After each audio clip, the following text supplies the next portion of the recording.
वंदना मैं आपके लेवल्स भी लूंगी, टारगेट साइड पर भी, नीचे सपोर्ट साइड पर भी, और प्रियंक आपके भी, लेकिन उससे पहले हमारे साथ विवेक लाधा बने हुए हैं। विवेक जी सही बताइए, लगातार तेजी हो रही थी, डिमांड बनी हुई थी, लेकिन डेफिनेटली वॉल्यूम्स के हिसाब से उतना सर्ज हमने नहीं देखा।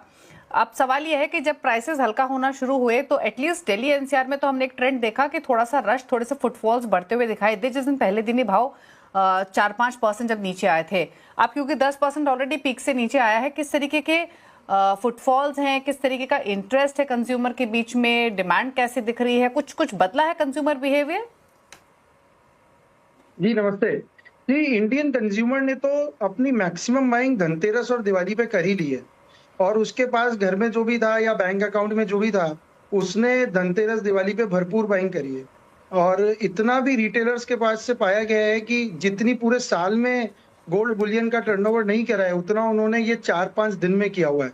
इसलिए सर्टेनली अभी सबने पैसे खर्च कर दिए हैं, तो अभी उनके पास थोड़ा पैसा कम है खरीदने के लिए, इसलिए टूटे हुए गोल्ड में भी इतनी बाइंग देखने को नहीं मिल रही है। And people also want to settle down a little bit, देखने के लिए कि और कितना नीचे बॉटम बनाएगा। से पहले विवेक जी, जैसे आपने कहा कि ऑलरेडी मैक्सिमम बाइंग हो गई, ऑफ कोर्स इंपॉर्टेंट पीरियड होता है धनतेरस दिवाली वाला, वहां पर जो बाइंग होनी थी हुई, तब प्राइसेस ऑलरेडी पीक पर बने हुए थे। बट क्या फुटफॉल्स हो रही हैं? क्या ऐसे कंज्यूमर्स आ रहे हैं जो जिनको प्राइस को लेकर क्यूरियोसिटी है, जिन्होंने होल्ड किया? क्योंकि वेडिंग डिमांड का भी एक पॉइंट इंपॉर्टेंट रहेगा, उस हिसाब से किस तरीके के कंज्यूमर बिहेवियर देखने को मिला, प्राइसेस को लेकर कितनी एक्सेप्टेंस देखने को मिली? देखिए, प्राइसेस की एक्सेप्टेंस तो पूरी है। People have bought in the high price of 135 also. Market में एक टाइम तो ऐसा आ गया था कि गोल्ड और सिल्वर अवेलेबल ही नहीं थे, उनके लिए बुकिंग करनी पड़ रही थी 3-3 दिन 4-4 दिन एडवांस, कि आप हमारी अभी बुकिंग लीजिए, हमें धनतेरस पे डिलीवरी लेनी है, दिवाली पे डिलीवरी लेनी है। अब रही बात की जो सीजन में शादियां आएंगी, तो जिनकी शादियां फरवरी तक है, मार्च तक सीजन है शादी का, तो जिनकी अभी 4-6 महीने में शादियां, उन लोगों ने भी अपनी सब बाइंग मोटा मोटी कंप्लीट कर ली है, मैक्सिमम बाइंग। क्योंकि तेजी में सबको लग रहा था कि बढ़ेंगे जी, इसलिए उनकी भी बाइंग हो चुकी है।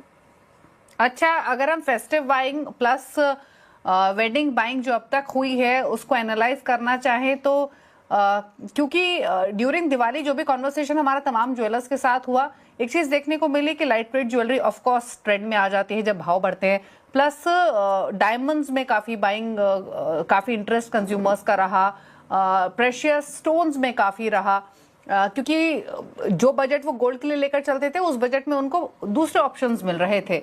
तो किस तरीके का बाइंग देखने को मिली अगर हम ट्रेंड्स की बात करें? देखिए, 3 तरह की ज्वेलरी होती है, गोल्ड, एक डायमंड, एक कलरस्टोन बेस। तो डायमंड और कलरस्टोन के लिए it's a very bad time, क्योंकि सबने बुलियन पे ही विश्वास दिखाया है। सबने ज्वेलरी भी खरीदी है तो गोल्ड ज्वेलरी ही खरीदी है, जिसे 22 बाय 22 की कैरेट ज्वेलरी होती है, 22 बाय 24 कैरेट की ज्वेलरी होती है। 90% ने इसी में लिया है। कलरस्टोन और डायमंड्स के लिए इट्स बीन वेरी बैड। एक फाइनल कमेंट आपकी तरफ से, आप भाव पर कुछ कमेंट करना चाहते हैं क्या? कहाँ देखते हैं अगले साल भाव? और क्योंकि इस पूरे कॉन्वर्सेशन के दौरान आपका हैप्पी फेस मुझे दिखाई दे रहा था, एज ए ज्वेलर क्या फीलिंग होती है जब भाव बढ़ता है? मतलब जो होल्डिंग है उसकी वैल्यू बढ़ रही है ये सोचकर खुशी होती है, या फिर ये बाइंग को रेस्ट्रिक्ट करेगा कहीं, उसको लेकर थोड़ा स्ट्रेस भी होता है?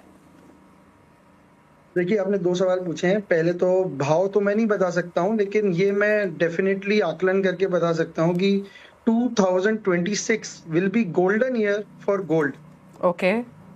जो आपने दूसरा सवाल पूछा कि क्या भाव को लेके लगता है, करता है, तो देखिए, इकोनॉमी तो हमेशा फ्लोइंग कैश फ्लो से ही बनेगी।